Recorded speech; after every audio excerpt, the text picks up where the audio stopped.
حضور کا کوئی عاشق، حضور کا کوئی غلام اگر اپنے مرحومین کے ایصال ثواب کے لیے کوئی اہتمام کرے، دعا مانگے،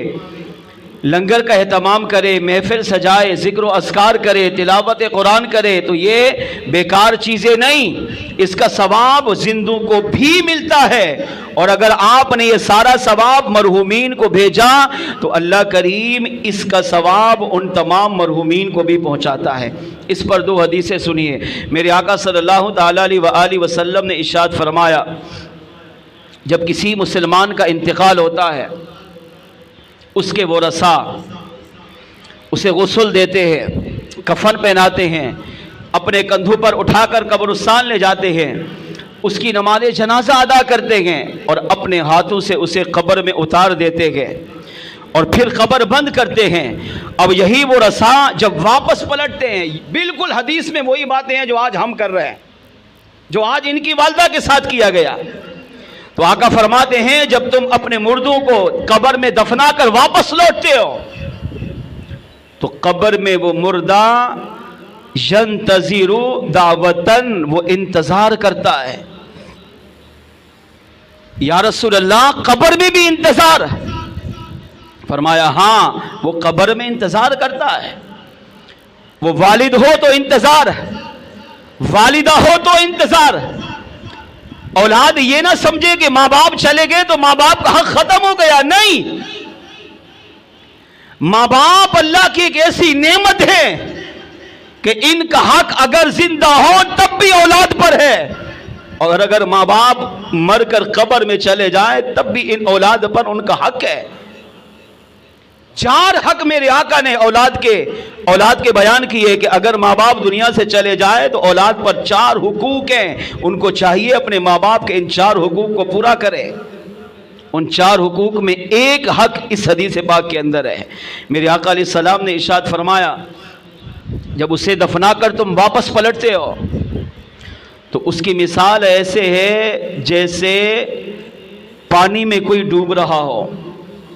کشتی میں سوار ہو، کشتی دریا میں چل رہی ہو، اچانک طوفان آئے، اس طوفان سے کشتی الٹ جائے اور لوگ کشتی سے گر کر پانی میں چلے جائیں۔ اب اس ڈوبنے والے کی کیفیت کیا ہوگی ہر ایک سمجھ سکتا ہے۔ کتنی تکلیف دہ موت ہوتی ہے کہ انسان ڈوب کر مر جائے، مگر آقا علیہ السلام نے فرمایا جس کو دفنا کر آئے، آپ تو چلے آئے واپس، مگر وہ وہاں قبر میں اس طرح رہتا ہے، وہ ماں قبر میں اس طرح رہتی ہے جیسے پانی میں کوئی گر کر ڈوب رہا ہو۔ اب وہ ہاتھ پاؤں مارے گا،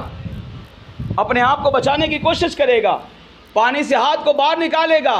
اگر اس کا منہ باہر آئے گا تو وہ بھی نکال کر پکارے گا کوئی مجھے بچائے۔ وہ کوشش کرے گا کہ میں ڈوبوں نہیں، میری موت ڈوبنے سے نہ ہو، بلکہ کوئی میرا ہاتھ پکڑ کر مجھے کنارے پر لے آئے۔ کتنی اس کی کشش ہوگی، کتنی تڑپ ہوگی۔ میرے آقا علیہ السلام نے فرمایا اتنی تڑپ اس مردے کو ہوتی ہے جس کو اس کے ورثاء ابھی دفنا کر واپس لوٹے ہیں۔ اب وہ انتظار کرتا ہے، ینتظرو، انتظار کرتا ہے کس چیز کا؟ ان کی والدہ انتظار کر رہی ہے کس چیز کا؟ فرمایا دعوتن، اپنے بیٹوں کی دعاؤں کا انتظار کر رہی ہے، اپنی اولاد کے ایصال ثواب کا انتظار کر رہی ہے۔ دنیا میں اولاد نے ماں باپ کے ساتھ جو کچھ کیا، اچھا کیا برا کیا، وہ دنیا میں رہ گیا، لیکن انتقال کے بعد وہ ماں آج بھی ابھی بھی قبر میں انتظار کر رہی ہے۔ کس چیز کا؟ دعا کا۔ وہ ہم سے پیسہ نہیں مانگ رہی،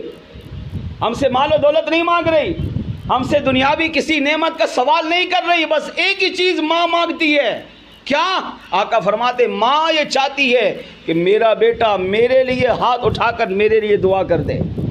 اتنا کہہ دے اے اللہ میری والدہ کو بخش۔ بہت چھوٹا عمل ہے نا دعا کرنا، مشکل نہیں ہے، مگر ہم یہ بھی نہیں کرتے، مگر فائدہ کتنا ہے۔ میرے آقا علیہ السلام نے فرمایا وہ مردہ، وہ مرحومہ، وہ مرحوم، وہ باپ یا ماں دعا کا انتظار کرتی ہیں۔ کس کے لیے؟ فرمایا من ابن او اخین او امین او صدیق او لغیرہ،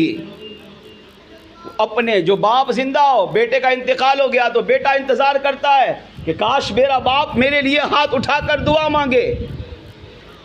ماں کا انتظار کرتا ہے، کاش میری ماں میرے لیے ہاتھ اٹھا کر دعا مانگے، او صدیقین وہ دوست کا انتظار کرتا ہے، کاش میرا دوست ہاتھ اٹھا کر میرے لیے دعا مانگے، اولی غیر ہی آقا فرماتے اس مرنے والے کا دنیا میں جس سے تعلق تھا، پیار تھا، محبت تھی، وہ مرنے والا، وہ مرحوم مرحومہ قبر میں انتظار کرتا ہے، کاش وہ فلاں میرے لیے اللہ کی بارگاہ میں بخشش کی دعا کر دے۔ فَإِذَا لَحِقَتْهُ، اب اگر جو زندہ ہے، جیسے یہ اولاد ہے، اب یہ زندہ ہے، ماں کا انتقال ہو گیا، اب انہوں نے ہاتھ اٹھا کر دعا مانگی، فَإِذَا لَحِقَتْهُ، اولاد نے ہاتھ اٹھا کر دعا مانگی، اے اللہ ہماری والدہ کی بخشش کر، بیٹے نے کہا اے اللہ میرے باپ کی بخشش کر، یا بھائی کے لیے دعا مانگی، یا دوست نے دعا مانگی، یا جس سے اس مرنے والے کا تعلق تھا اس نے دعا مانگی، تو اس سے خوشی کتنی ہوتی ہے۔ میرے آقا علیہ الصلوۃ والسلام نے ارشاد فرمایا کان احب الیہ من الدنیا وما فیہا، جب یہ زندہ لوگ اپنے اس مرنے والے کے لیے دعا کرتے ہیں اور جب یہ دعا اس کی قبر میں پہنچتی ہے تو فرمایا اس مرحومہ کو قبر میں اتنی خوشی نصیب ہوتی ہے کہ اگر اسے ساری کائنات کی دولت مل جائے تب بھی اسے اتنی خوشی نہیں ملتی جتنی خوشی اس ماں کو اپنے بیٹے کی دعا سے مل رہی ہوتی ہے۔ کان احب الیہ من الدنیا وما فیہا، دنیا اور دنیا میں جو کچھ بھی ہے یہ سارا اگر اس ماں کے قدموں میں ڈال دو تو ماں کہتی ہے اسے لے جاؤ، میں اس کا کیا کروں گی۔ اور اگر بیٹا ماں کے لیے دعا کر دیتا ہے تو آقا فرماتے ہیں یہ دعا اسے ساری کائنات کی ہر نعمت سے بڑھ کر عزیز اور پیاری ہوتی ہے، اور ماں اسی ایک دعا سے اپنے اس اولاد سے ہمیشہ کے لیے راضی ہو جاتی ہے۔ دوسری حدیث سنیے، میرے آقا علیہ السلام نے ارشاد فرمایا قیامت کا دن ہوگا، ایک شخص کو اللہ فرمائے گا جنت کی طرف جا، وہ جنت کی طرف جا رہا ہوگا، اللہ ارشاد فرمائے گا تو جانتا ہے یہ ثواب تجھے جنت میں کیوں بھیجا جا رہا ہے؟ عرض کرے گا نہیں، تو پہاڑوں کی مثل، آگے پہاڑ آئیں گے، پہاڑوں کی مثل نیکیاں اعمال ہوں گے، اس کے درجات بلند ہوں گے، تو اللہ فرمائے گا دیکھ اس کی طرف، وہ بندہ ان نیک اعمال کی طرف دیکھے گا، ان درجوں کی طرف دیکھے گا، پوچھے گا یا اللہ یہ کس کے ہیں؟ اللہ ارشاد فرمائے گا تیرے، تو وہاں جھوٹ نہیں چلے گا، بندہ وہاں عرض کرے گا اے اللہ میں نے تو یہ اعمال کیے ہی نہیں، ماں کہے گی میں نے تو یہ اعمال کیا ہی نہیں، کیونکہ ہر ایک کو پتہ ہے میں نماز میں نہیں پڑھتا، روزہ میں نہیں رکھتا، نیک اعمال میں نہیں کرتا، گناہوں بھری زندگی میں گزارتا ہوں، تو وہاں بندہ کہے گا یا اللہ میں نے یہ اعمال کیا ہی نہیں ہے تو میرے اعمال کیسے ہو گئے؟ تو اللہ کریم کی طرف سے جواب آئے گا، فرمائے گا میرے بندے یہ تو نے اعمال نہیں کیے، تو گناہوں بھری زندگی گزار کر دنیا سے چلا گیا، مگر تو جو اولاد چھوڑ کر آیا تھا، ماں سے کہا جائے گا تو نے جو بیٹے چھوڑے تھے، باپ سے کہا جائے گا تو نے جو اولاد چھوڑی تھی، تو گناہ لے کر قبر میں اتر گیا، مگر تیری اولاد نے تیرے لیے دعائیں مانگی، تیرے لیے ثواب بھیجا، تیرے لیے تلاوت قرآن کروائی، تیرے لیے قرآن خوانی کروائی، ذکر و اذکار کروائے، لوگوں کو لنگر کھلایا، وہ نیک اعمال کر کے اس کا ثواب تجھے بھیجتے رہے، اور ہم نے تیری اس اولاد کے ثواب کو تیرے لیے قیامت تک جمع کرتے رہے، اور آج تجھے جو جنت میں بھیجا جا رہا ہے فرمایا تیرے ان اولاد کی دعاؤں کا صدقہ ہے جو تیرے انتقال کے بعد تیری اولاد تیرے لیے دعا کیا کرتی تھی۔ ہم جو اصحال ثواب کرے، دعا کرے، فاتحہ کرے، نیاز کرے، لنگر بانٹے، یہ اعمال ضائع نہیں جاتے، بلکہ میرے آقا نے یہاں تک فرمایا اللہ ان اعمال کی اس طرح پرورش کرتا ہے جس طرح ایک مسلمان اپنے ایک جانور کی پرورش کرتا ہے،